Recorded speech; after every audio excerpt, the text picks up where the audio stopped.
How's it going, YouTube? It's your boy DK Studios Online. How y'all doing today? I'm doing alright. Alright, today I will be telling you the story of possibly one of the scariest experiences of my life. Up to date? I don't know. Alright, let's begin, shall we? Okay, so it was last February, right? Or was it last March? Either way, it was around this time. So, I'm in my grandparents' room, right? Got my PS4 hooked up and shit. Reason for this is that they were on vacation in El Salvador, as they are right now. So, the homie comes over, right? And since my PS4 is in there, we decide to watch YouTube, right? So what happened was we were watching a lot of scary shit, right? From paranormal shit caught on tape to Ouija board videos. One video came up in the suggestions box, or I think that's how it started. And it was something like, numbers you shouldn't call, right? So, apparently, our dumbasses decided to call one of the fucking numbers because we weren't thinking straight that day. Well, not one of the numbers there. We decided to, dial some random numbers. Alright, so we dialed the number 666 999 6666, right? And as the phone was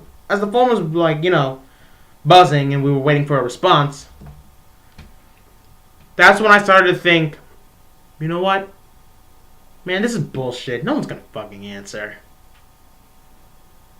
When all of a sudden, to our horror, like literally to our horror, a woman on the phone responded with a hello, like, hello?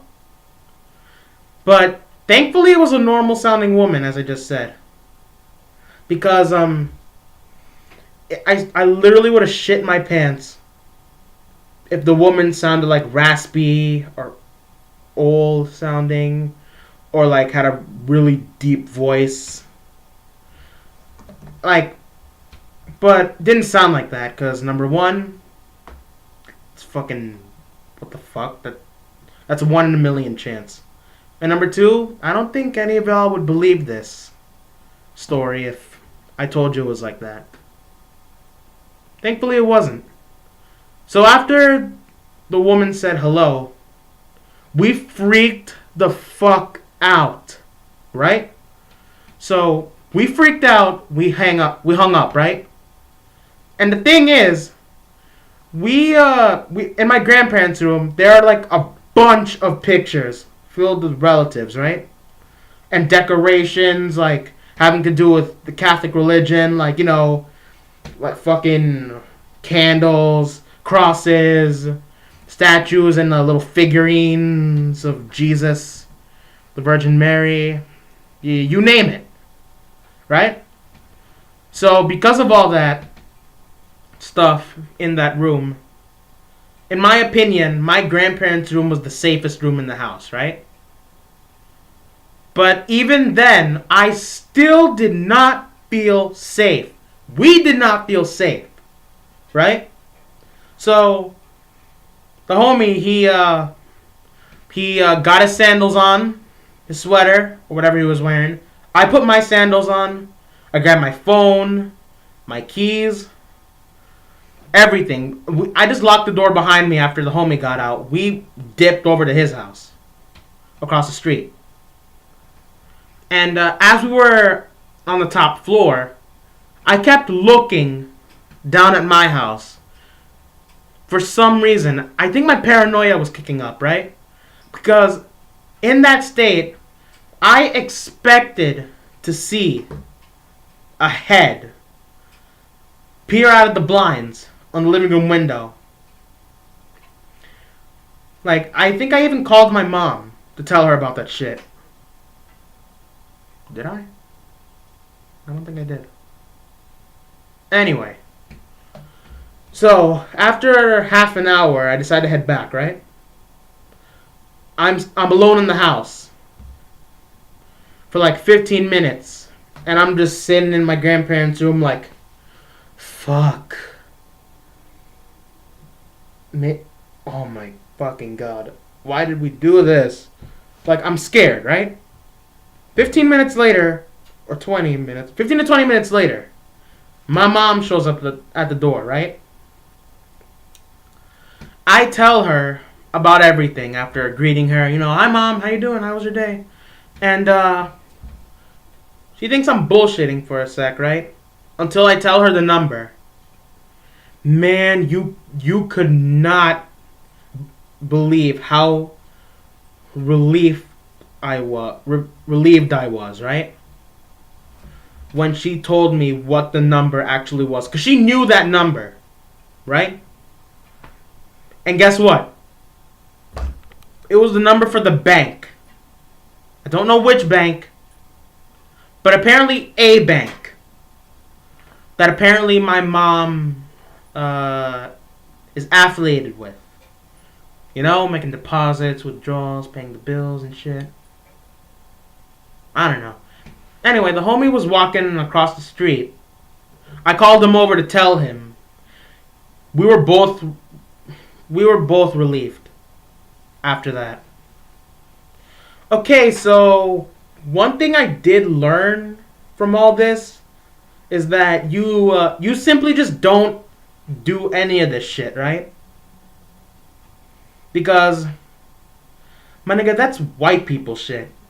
That's what I like to call it. And even in a lot of horror movies, that's how the shit goes down. That's how some shit starts sometimes. You know, like they decide to some kids decide to fuck around and shit. Like call this number or perform this weird ritual or some shit. And shit goes down. And usually the freaking cast, the freaking protagonists in the situation who do this shit are usually white. You don't see black people doing this shit. Fuck no. But anyway, another thing that just a few hours ago, I made a realization. If it was actually paranormal or otherworldly or some shit like that, or like a hacker or a dangerous person, wouldn't this turn into some deep web type shit? Like the occasional van stalking my house, stalking the streets every now and then. None of that should happen, by the way, because it's the bank number. Don't know why that's the bank number, but it's the bank number. So, I made a realization a few hours ago that we deadass could have taken an old cell phone, right? Taken the SIM card out of the cell phone that I was using, right? Out of my phone. I could take the SIM card out, insert it into that phone, the old one, get it working. The number for that phone is there, and people can actually call that old phone now. I feel like we should have done something like that. Say it's a cell phone that is not used anymore, or my parents or grandparents wanted to throw out, right? It was an old, say it's an old flip phone. If it was provided by T-Mobile, like my Galaxy Core Prime was at the time, I could have taken the SIM card out, like I just said, and put it in that phone so I could use that phone to make the call.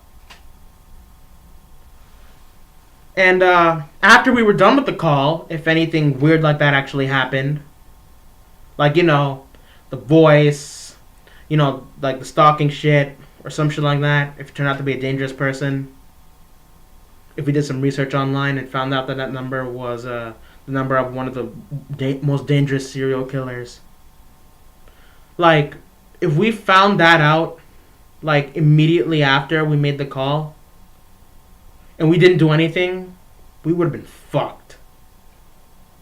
So, anyway, as I was saying, after we used the cell phone, this is what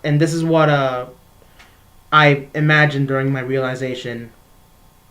Since it's an old number that we don't that's not affiliated with any of our other phones, right? We could have immediately like destroyed the old cell phone that we used, but only after taking out the SIM card, obviously, right? And that would have been the end of it. We would never speak of it again. I just made that realization a few hours ago. Like, where was that realization in my head a year ago? Am I right? Long story short, we decided to do some stupid shit. That's where it got us, but thankfully it wasn't anything bad or serious. Moral of the story: don't fuck around. Don't pull a DK. Alright, that's gonna end the video. Hope you guys enjoyed my story. I will let y'all know on my Instagram or Snapchat, whoever follows me. It'll be on a public story. Like when I'm going to be posting another story video. I mean, I would be making a lot of videos if I actually had the right equipment. Like the fucking right camera. Maybe I can make something like, I don't know, some reaction videos, some comedy videos, but I'm a broke ass nigga. Using a fucking laptop camera for this shit. But hey, you gotta make do with what you've got. Alright, hope you guys enjoyed the video. DK Studios Online, out. I'll let y'all know when the next story's coming.